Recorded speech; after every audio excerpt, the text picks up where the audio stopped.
Hi everyone, my name's Nia. I'm from the Student Recruitment Office at Swansea University, and I'm here with Professor Andrew Morris, who's the head of pharmacy in our new medical school. He's going to talk to you a bit today about drugs in sport. Pharmacy is one of our newest degrees starting in September 2021. So it's great to hear a bit more about what they'll be doing. We do have questions at the end, so if you have anything that you think of throughout the presentation, either use the Q&A function or the chat box and we'll catch them at the end then. Okay, I'll pass over to Andrew.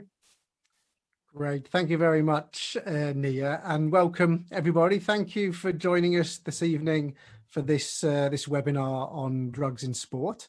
I'm just going to share my screen now so that you can see a few slides that I'll be going through. Right, let's get the full slides up. So hopefully now you can just see my slides.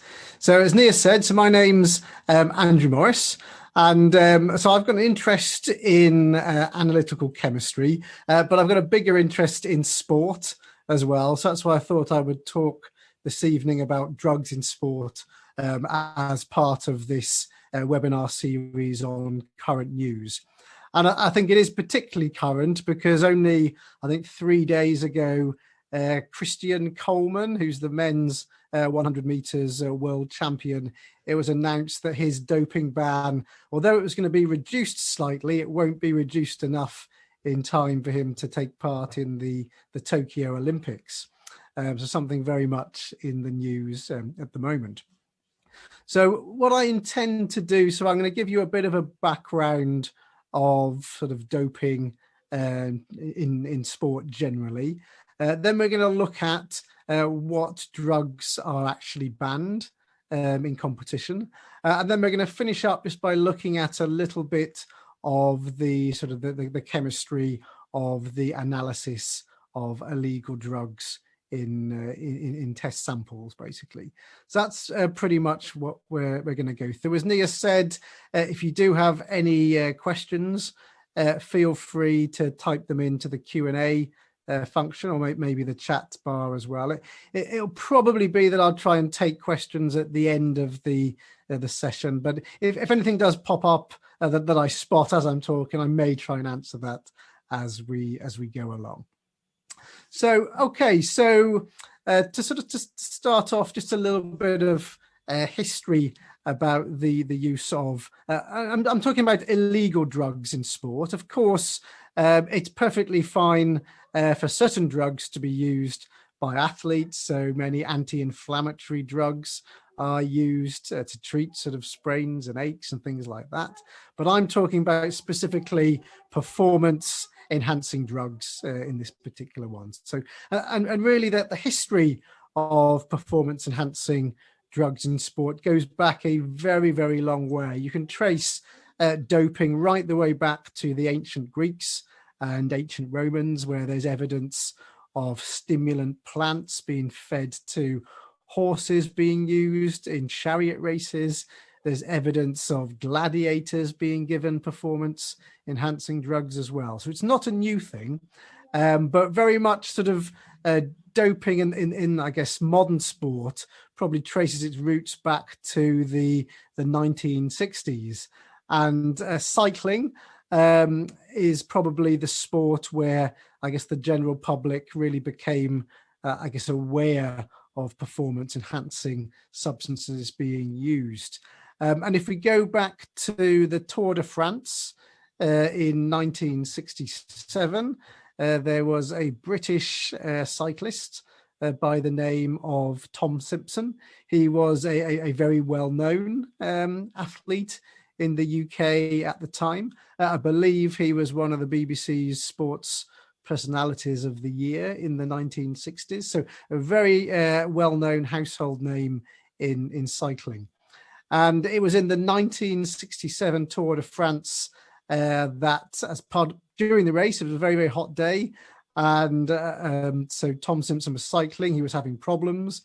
Came off his bike, got back on, didn't go much further and collapsed, fell off again.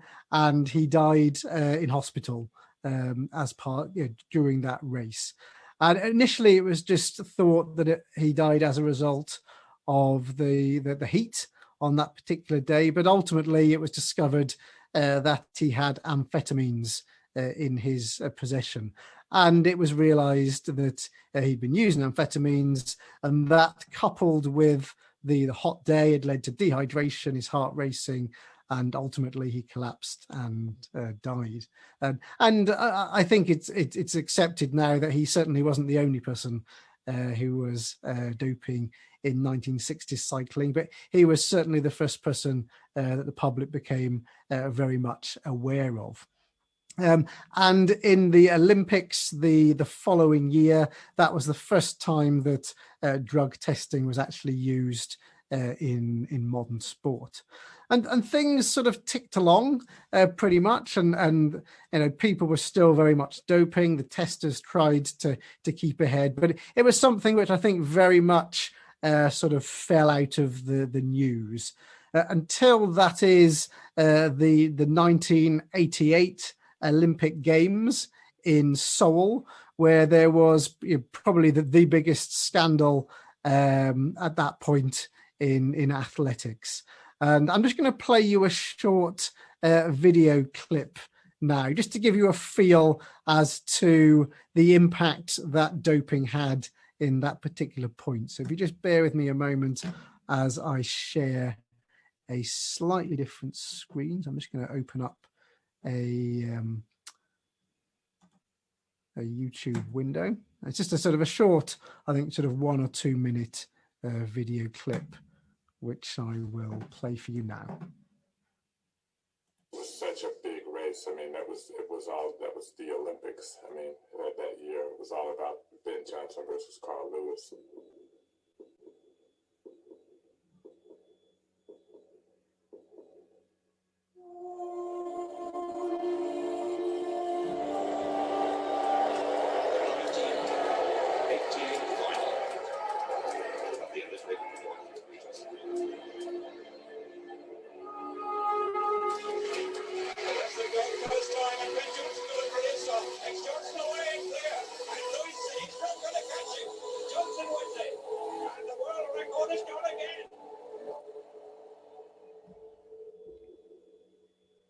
It still is to this day the most phenomenal thing I've seen on an athletics track. I mean, Ben Johnson was just, it was a different class. It was 2 races. I mean, he had that sort of bullet start.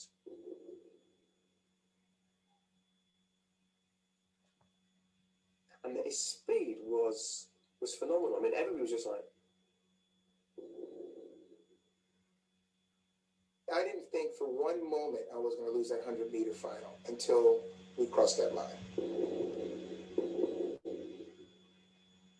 I went up to him, congratulate him, and he pulled his arm away. He wouldn't even take my handshake. I've just been handed a piece of paper here that, if it's right, it'll be the most dramatic story out of these Olympics, or perhaps any others. It says, Ben Johnson of Canada has been caught taking drugs and is expected to be stripped of his 100 meters gold medal, according to International Olympic Committee sources.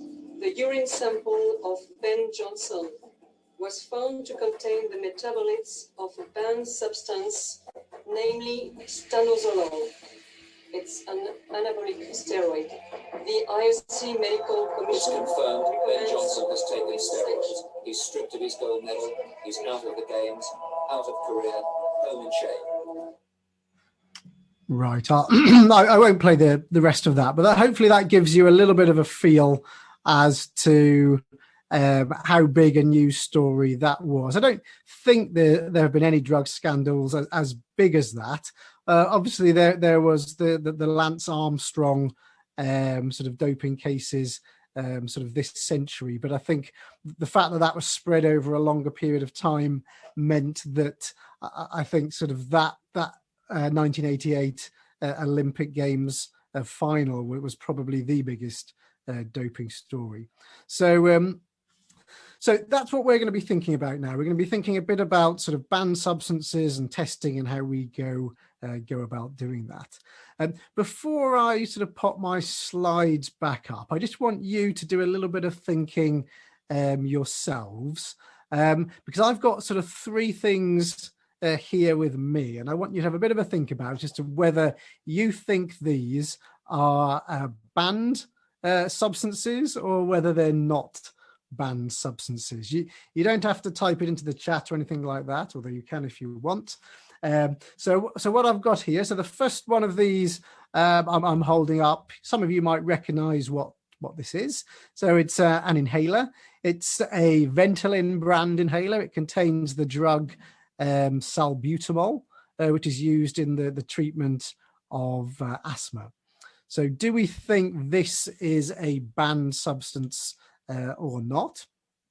The second one I've got here, so but I didn't actually have one of these with me, so you'll just have to make do with me just showing you a picture of that. So this is something called Sudafed. Okay, so Sudafed is a well-known over-the-counter remedy for colds and flu. Basically, it contains the drug pseudoephedrine, which is a decongestant, and so it reduces the congestion in the nasal cavity. So do we think that is a banned substance or not? And the third one of these, so another drug, but a drug which is something probably a lot more easily obtainable. So alcohol. Okay, so I've got a bottle of beer here. So do we think alcohol or ethanol is a banned substance or not when it comes to competing in sports? So have a bit of a think about that. And as I go through some of these substances, I will explain whether they are or they aren't. I see one of you has had a go as to whether you think these are banned substances or not. So well done for having a go at that.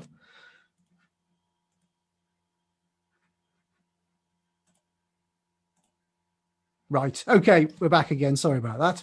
So firstly, let's just have a quick think about how we actually go about testing for drugs. So I've got a sort of a diagram here. So have a think about what might happen if an athlete was to inject something into their vein. So it might go into a vein in the arm, and that substance is going to find its way all the way around the body. So ultimately, it'll be in the bloodstream. It will travel around, but all of the blood will ultimately go through the kidneys, where it's going to be filtered out, and potentially the drug, or maybe metabolites of that drug, might find its way into the athlete's urine.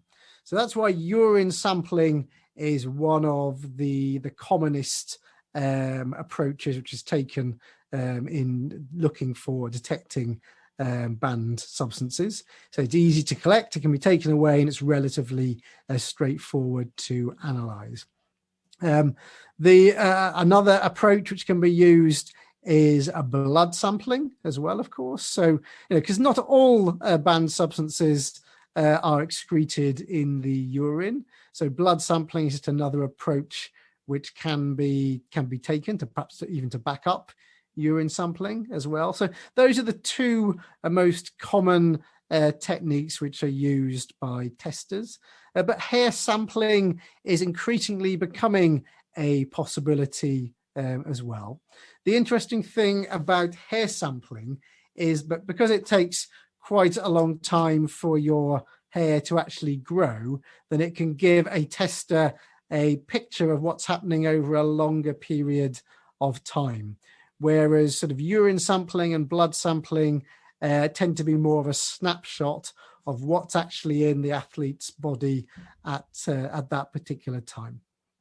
So those are the approaches which are taken to actually test for drugs. So what drugs are we actually testing for? So in effect, the drugs we're tested for are published each year in January in what's called a prohibited list by WADA. So WADA is the World Anti-Doping Agency. And pretty much all professional and amateur sports sign up to the WADA prohibited list. And that list can be broken down into 3 different types of substances. I should say as well, it doesn't just look at substances, rather look at other sort of techniques which can be used as well. But I'm only going to focus on substances at this particular time. So we have substances which are prohibited at all times, so in and out of competition. We've got substances which are only prohibited in competition only. And we also have substances which are prohibited within particular sports. So I'm going to look at these 3 one at a time. Okay, so firstly, let's think about those which are prohibited at all times. And that's broken down into these 6 different categories that we've got here. So S0, 1, 2, 3, 4, and 5. So yeah, what do these mean? I'm not going to have time to focus on all of these. I'm going to highlight 1 or 2 things out. So in the S1 category, so that includes the anabolic agents. So that includes things such as the sort of the traditional anabolic steroids, which are used by athletes to build up muscle mass. So an example of an anabolic steroid is a stanozolol. So that was the anabolic steroid which Ben Johnson, the sprinter in the video we saw earlier, had used and was banned for. Okay, the next category I'm going to look at are the beta-2 agonists. So I'm going to focus on those because they contain the drug salbutamol. So salbutamol, remember, that was the drug that was found in the Ventolin inhaler, which I mentioned earlier. So were you thinking, is Ventolin banned or is it not banned? Well, if you were thinking, yes, it is banned, then you are partly right. Okay, so salbutamol is listed in the S3 category. But if you go and look at that, you will see that there is an asterisk, and it basically says that inhaled salbutamol, so that is fine up to a maximum of 1,600 micrograms over a 24-hour period. So, and also in divided doses that do not exceed 800 micrograms over 12 hours starting from any dose. So bear in mind, so 1 puff of salbutamol is about 100 micrograms. So somebody could have up to 16 puffs over a 24-hour period and potentially still be under the legal limit. So, it's unlikely that an asthmatic athlete who has their asthma well controlled is likely to need 16 puffs over a 24-hour period. So yes, it is banned, but you can use it up to a certain extent. Okay, so let's move on to the next category. So these are prohibited in competition only. So that's broken down into 4 categories that we've got. So S6 through to S9. So S6, so that includes stimulants such as the amphetamines that killed or contributed to the death of the cyclist Tom Simpson in the 1960s. But the stimulant category also includes pseudoephedrine as well. So pseudoephedrine, remember, that is present in the Sudafed decongestant tablets. But again, it's a little bit tricky, this particular one. So Sudafed is prohibited if the concentration in the urine is greater than 150 micrograms per milliliter. Now, if you're a professional or even an amateur athlete who may be tested, then I think the advice would be that you should avoid Sudafed completely, because the way our body metabolizes drugs such as pseudoephedrine varies from individual to individual. But what it does mean is it permits a little bit of leeway, because it's not unknown for athletes to accidentally buy cough and cold remedies, or maybe they had other sort of herbal remedies possibly that contained a small amount of pseudoephedrine, I should say, herbal remedies they thought were herbal remedies and actually had adulterated substances present in there as well. So it gives them a little bit of leeway, but I think the advice certainly would be to avoid Sudafed completely. Just looking also on this slide, so we've got S7 narcotics, and that includes things such as morphine, heroin, and so on. Okay, so let me move on to the final of those three categories. So that are the substances which are prohibited in particular sports. And there's actually only one category here. It's quite a big category though. That is the beta blockers. So beta blockers are cardiovascular drugs. So they work on the heart and the circulation. And there's quite a long list in the WADA banned substances of beta blockers, which should not be used in particular sports. And those sports include things such as darts and golf in competition, but they also include things out of competition as well, for things such as shooting and archery. So you might be sort of thinking to yourself, well, why are medicines which are typically associated with sort of cardiovascular diseases, so why might these be prohibited in particular sports? And it's because of the effect that they have, is that beta blockers can actually stop sort of shakes and tremors in people's hands. So perhaps you can imagine that where you have someone who plays darts or golf or snooker as well, if they have very, very steady hands, then it could potentially be advantageous in their chosen sport. So that's why the beta blocker category are banned in certain sports, such as say darts, golf, shooting, archery, and snooker as well. Okay, so the one thing you might be sort of thinking, well, I've sort of talked about all of these. I've not actually got back to the alcohol drug as yet. So why did I mention that at the start when I've not mentioned that as part of the WADA list? So alcohol is something which commonly used to be found on the WADA list.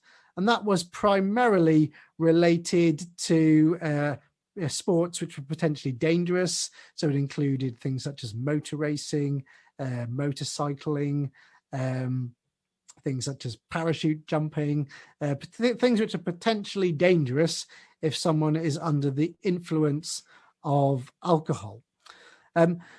WADA tend not to become involved in alcohol testing now, primarily because we don't really need to do blood and urine tests anymore. So breathalyzer tests have come on so much now that these individual sports are able to purchase their own testing kits. So we don't really need WADA to get involved. So motor racing will tend to rely on their own sort of in-house tests now. So although if you're involved in motor racing, you will be aware that you should not drink any alcohol, and it would still be banned from that sport, you will not actually find alcohol in the WADA list anymore. So that was why I mentioned WADA a little bit earlier on. So hopefully some of you might have got some of those right when you were thinking to yourself about whether they were banned or not. Okay, so what I want to do now is really just sort of finish up with a little bit of the science around testing. So I'm going to move on to the next slide now, and I'm going to think about something called dextran. Okay, so dextran in itself is not really I guess, thought of as being a sort of a true performance enhancing drug, i.e. it's not a stimulant, it doesn't build up muscle mass. It can potentially reduce dehydration, so that may have maybe some benefits in some sports. But the reason I want to talk about dextran is because it is used as what's referred to as a masking agent. So what these substances do is they allow athletes who are trying to cheat to try and actually mask the presence of another drug in their system. So for example, an athlete might misuse an anabolic steroid, but then they will use the masking agent as well to try and hide that from the drug testers. So how might something like that work exactly? So how might it take effect? So dextran is a high molecular weight substance. So it's a type of polymer. So dextran itself is made up of glucose monomer units. So a monomer is basically the small building block that a polymer molecule is made up of. So you can see at the moment on the screen, we've got two glucose monomer units, but dextran itself is much, much bigger than that. So it will consist of a long chain of glucose units put together, and it creates this very high molecular weight polymer. So why might a doping athlete want to use this? So what dextran does, it has the effect of increasing the volume of blood. And that then has the effect of leading to sort of increased urine output as well. So if an athlete is using sort of more and more using dextran, they're producing more and more urine. So what that means is their body is likely to flush out of the system any other drugs which are potentially present in there. So they may have used something to build up muscle mass, or maybe to increase their stamina during training, and then they will use a masking agent such as dextran to try and flush out that illegal substance so that it can't be detected. And they're using something like dextran because, being a long, high molecular weight polymer, traditionally it's much more difficult to actually test for substances like that. So I guess some of you joining tonight maybe are doing things such as A-level chemistry, possibly at college, or you even covered things such as analysis of drugs in your GCSE science. So you might be familiar with things such as HPLC, so that's high performance liquid chromatography, or GC, gas chromatography. So those are typically used to analyze low molecular weight substances such as drugs, performance enhancing drugs. But it's much more complex to analyze substances such as dextran using HPLC or GC. So that's why these may be used as masking agents to try and hide some of the other drugs. But what I want to just show you now on the next slide is how we can potentially use chromatographic techniques to try and separate out polymer substances from other polymer substances and enable us to actually identify them. So particularly try and identify polymers which might be banned. So we use a particular type of chromatography called gel permeation chromatography. So even if you've never come across HPLC or GC before, what I'm sure you will have done at some point at school or college is do some paper chromatography, where you separate out even maybe just the colors of a spot of ink. So in paper chromatography, you use paper. So paper is what's referred to as the stationary phase, i.e. it doesn't move. And you might literally have just put some paper with a spot of an analyte in some water, and the water travels up maybe the paper, the blotting paper perhaps you just used. And that water traveling up, because it's moving, we refer to that as the mobile phase. And basically the partitioning or affinity between the stationary phase and the mobile phase will determine how far up that spot will go in your paper chromatography. Well, gel permeation chromatography is not dissimilar to paper chromatography. So if we look at the slide that I've got here, so if you imagine what you're looking at is the cross section of a column, and within that column we have some gel beads. Okay, so what we're looking at here, so the gel beads, so we've got these white beads with a sort of a squiggle inside, those are our stationary phase in this particular case here. Okay, so and then through that we will have a mobile phase is pumped through down the column over those gel beads, but they're stationary, they're stuck within the column, so they're not able to move.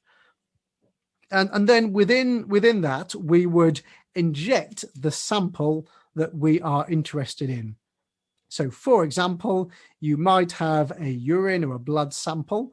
You wouldn't inject the sample directly. There'd probably be some treatment that you would need to do first, but ultimately then you would inject the sample containing a polymer maybe, and you would be able to use this to separate out the polymers. So I've got some examples at the top. So if you think of our green sort of dot that we've got there as being the high molecular weight polymer, and think of the little darker red dot you can just perhaps make out as being a lower molecular weight polymer.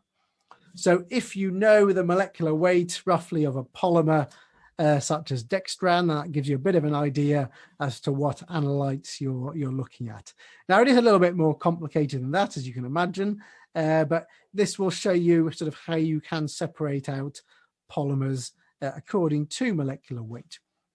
So if you inject your your sample onto the column, what will happen is the larger or higher molecular weight polymers, because of their size, they just flow around the outside of the gel beads.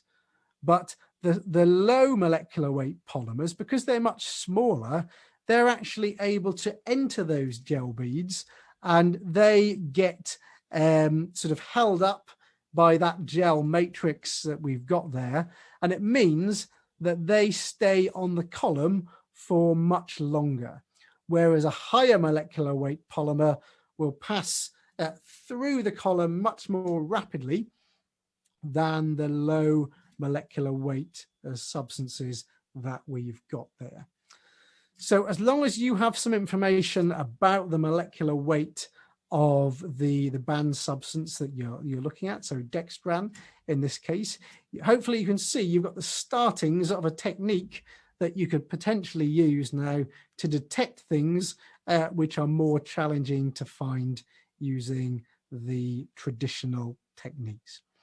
Now, it's always a continual battle between the testing scientists and the dopers, as to sort of each one trying to stay one step ahead of the other. And even now, testers are developing HPLC techniques that we can actually use to try and detect molecular weight, high molecular weight polymers as well. So it's a constant battle. But size exclusion chromatography or gel permeation chromatography, the terms are used interchangeably, is one technique the testers do have in their armory. So that pretty much is all I wanted to talk about tonight. If you are interested in science, drugs and medicines, then pharmacy might be something that you're interested in. So do have a look at our pharmacy website within the medical school at Swansea, and that will tell you a bit about the course and will answer some questions that you might have about the course itself. But what I'm quite keen to do now, if any of you have any questions at all about any of the things which I've just talked about, then I'd be very happy to take any questions. I can see there are one or two things in the chat bar and the Q&A, so I will just have a look at these now to see what we've got. So I'm just looking at the Q&A section. So okay, there's a point there around one of the substances. I'm not sure that was recently was referred to. I'm very happy. Sorry, I think that one was for the inhaler, that comment. Okay, yes. So hopefully now sort of the slide when we got to that has explained that. So basically, Ventolin can be used by athletes, but it's only up to a certain extent, basically. So if you've got an interest in that, and I guess some of you listening in might be keen sports people yourselves. Maybe some of you play for sports teams, football, rugby. If you go off to university soon, as some of you may be, you might represent your university at sports, and certainly all universities sign up to the WADA list, and you can expect potentially to be tested. So if you do have any sort of questions, you might want to have a look at the WADA website. It tells you a lot of information about that. Okay, so I can see I do have a couple of questions are coming up, so I'll take those now in a moment. And if you do have any other questions, and they can be questions, I say, about the presentation, or they can be questions about studying pharmacy at Swansea, or just any general question at all about studying at university, we're very happy to take those. So I'll take these in the order they've appeared. So firstly, can you get into pharmacy with an applied science level 3 at A level? So I'm not hugely familiar with the applied science, but I guess the one thing I will say that we do insist that you've got a chemistry A level. Now it might be that you have applied science alongside chemistry, and I guess if you've got any really detailed questions about that, you might want to write into sort of our study@swansea.ac.uk email address if you've got any really sort of specific questions about your own personal circumstances, and we can look into that. If you're here listening and you've done some A levels, or you're maybe doing courses and you're not sure about whether you would get in or not, the other thing to bear in mind as well as pharmacy at Swansea, we also have a foundation year for pharmacy as well. So if you haven't got quite the right A levels, or maybe if you haven't quite got the right grades, then that's possibly a route in for you with A levels or without A levels. I'll just Okay, post our link as well to the pharmacy degree page online, because there's lots of stuff there about entry requirements too. great. Thanks, thanks, Nia.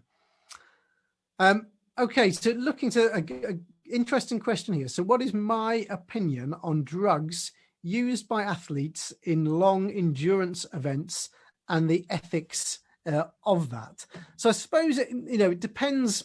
What are we actually talking about when we say drugs? Okay, so for example, I'm quite a keen runner myself. I've done a couple of full marathons and lots of half marathons, and I sort of certainly, as I'm going around, you'll find me with a sort of a sucking on a gel as I go round. Do we consider sort of glucose loaded and caffeine loaded gels as a drug? They certainly, caffeine in itself is certainly a drug, and they are sort of commonly used, but it's not something which is on sort of the banned list.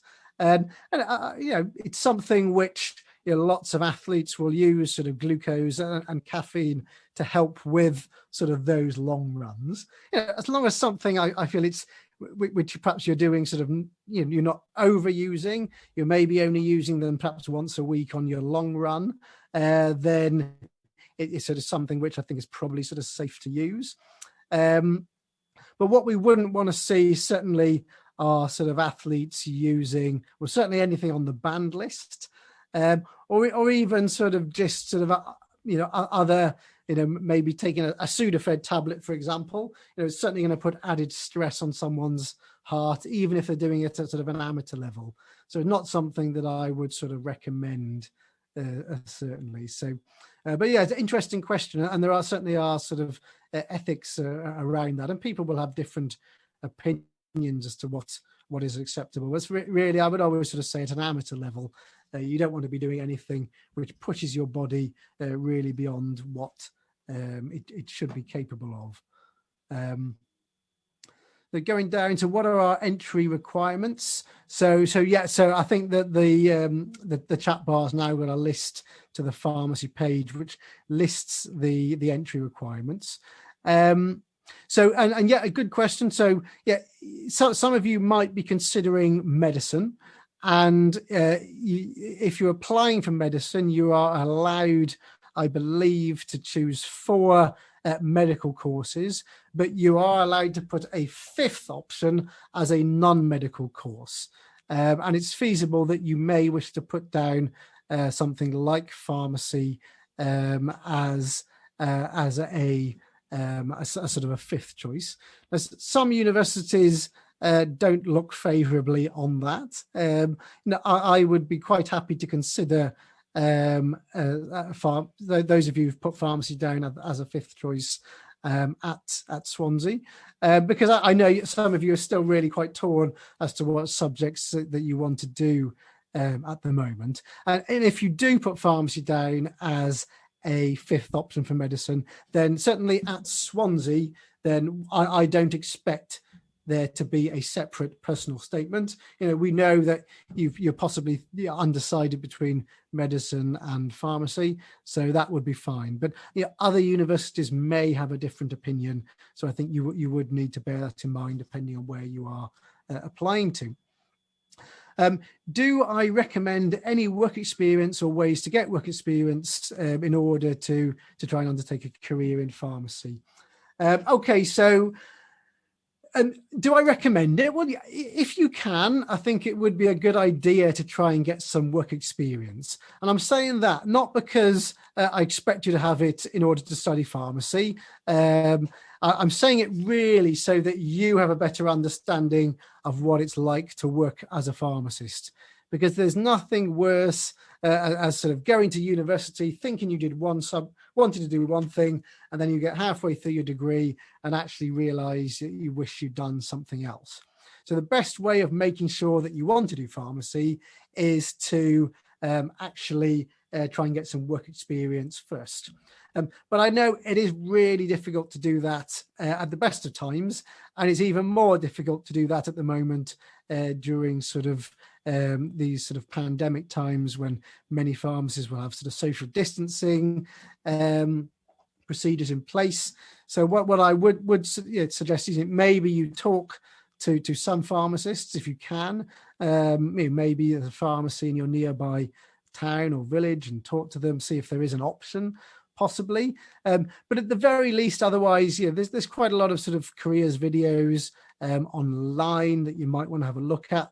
There's lots of information on the Royal Pharmaceutical Society webpage. So if you Google Royal Pharmaceutical Society, you'll find their webpage. So that will give you a bit of a feel as to what it's like to work as a pharmacist. If you apply to me to do pharmacy at Swansea and you haven't got any work experience, that's not a problem. Okay, we'll still, as long as you've got sort of a good sort of teacher statement and you've got good predicted grades, we will still invite you for an interview. And so certainly you don't have to have pharmacy experience. Just more so, I think, for your own benefit. It'll help you understand what pharmacy is like. It will also help you on the course as well, as you'll pick things up actually during your work experience, which will help you. Okay, so another question. So what should we include in our personal statement if we want to apply to do pharmacy? Well, if you've got some work experience, and by all means include that. But I think what we really want to know is a bit of an understanding as to why you want to study pharmacy. What's it related to? Is it, are you interested in science? Is it healthcare? There's not a right or a wrong answer, but we want to sort of really sort of understand you as an individual. And we also want to try and sort of understand that you are sort of a fairly well-rounded individual as well, and that you've got sort of other interests as well, because university life is challenging, and it really helps, I think, if you've got other interests outside of your course, because we want to take on well-rounded people onto the pharmacy course. So I think sort of talk a bit about those things in your personal statement, but there's not right or wrong answers. It's very much down to you. Okay, so looking down here, so the next one, a couple of related points again around performance enhancing drugs. So performance enhancing drugs which increase performance but help them make it around the course.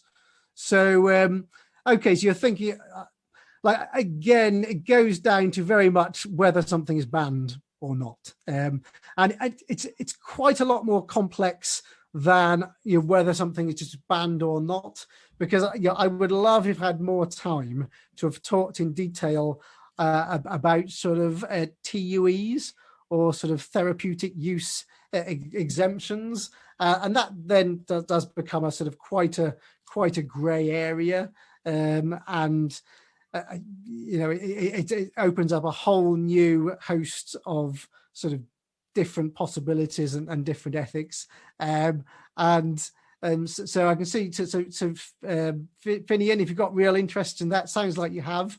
So suggest that you maybe sort of pharmacy or applied medical sciences might be sort of something that you could really get interested in, because then that really sort of looks into some of the detail about sort of the analytical chemistry of how these things are detected, but also the ethics of this as well. Okay, there's a question about what does a typical interview look like at Swansea. So yeah, I think we have got some links on our webpage about sort of the interviews. And I should say as well, so anyone we actually invite for an interview at Swansea, we will send you a link to a sort of a 30-minute presentation where we talk in detail about the interview, what it's like, what to expect. We tell you all about the stations. So it's like what we call a multi-minute interview process that we do. Excuse me. So very much you will not be going into it blind at all. You'll certainly know what to expect. You'll sort of spend 5 minutes at sort of 4 different stations, where we have a station on pharmacy ethics. We look at your numeracy knowledge, so maths essentially. We look at your your professional knowledge as well. And we also look at your sort of general problem solving skills. And then we also have a group exercise as well. And we've still been doing this during the lockdown period, but we've done it all via Zoom with sort of different breakout rooms, lots of staff involved. And I think the students who've applied have actually found our interviews, they said they've been really quite pleased with how well they've gone. And they've actually found it was a little bit different to other universities who were perhaps just doing sort of one-to-one interviews during the lockdown period. So in terms of tips, so there are things on the website, but if you were given an invite to interview, we will send you a lot more information about what the interview would be like. Okay, so looking now, I cannot see any other questions. So it looks like we may have got to the end of the Q&A. Oh no, perhaps there's another one's just appeared. So what is your average acceptance rate and how many interviews took place? Okay, so the acceptance rate varies from year to year, so it's difficult to say. Also, in terms of the exam results vary from year to year, the number of applications vary from year to year. So it's difficult to actually sort of give you hard and fast figures. What I will sort of say is, at the moment, as we develop our course, in terms of, we're looking to build up. So, I'm keen to have around about sort of 50 students this year, building up to probably about sort of 70 or so on the course next year. I suspect those are sort of the sort of numbers where we will be getting as well on that. But in terms of sort of our interviews, it's very much about you as an individual and how you perform on that interview day. And I guess one of the benefits of, if you apply to study pharmacy at Swansea, is that we also have a foundation program as well, and that's not something that all schools of pharmacy have. So what it does mean, so if you applied to us and you firmed our offer and we gave you sort of grades, and then something went badly wrong and you didn't meet those grades. Now, if you just missed out, then we'd certainly sort of look at all of your circumstances and your how you performed at interview. But if you sort of perhaps missed badly, then you still then got potentially the foundation course at Swansea that we can maybe consider you for, depending on your grades and so on. So that's, I guess, the one thing I would say in relation to sort of interviews and acceptances as well, really. Okay, that may be the end of the questions, which is probably good as we're coming up to almost 7 o'clock now.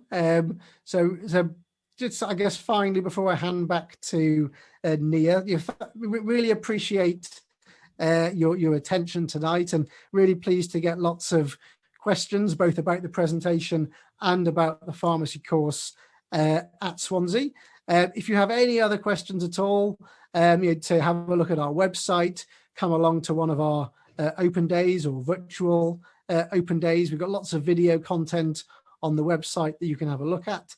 And if you do have specific questions, you can get in touch with us via the study@Swansea email address, and we can look into your personal circumstances then and get back to you. So thank you very much, and I will hand back to Nia. Thank you. Thank you, Andrew. It was a really interesting talk, even as someone who doesn't do pharmacy. I guess if you are interested in this kind of talk, we have another one going on tomorrow night as well. That one's actually on pharmacology of laughing gas. So I'll put a link in the chat here to sign up for some more webinars, because they run all for the next 3 weeks. We've got computer science, medical engineering, law. There's loads going on. So I'll put that link in the chat to register for them. We also have an open day on 8th of May, which will be a virtual one. So you can come along to that, ask more questions if you like. There's Q&A sessions, things on student finance and subject-specific things as well. So I'll put that all in the chat now. But yeah, thank you for a great talk, Andrew. And thanks everyone for attending. Thank you, everyone. Good night.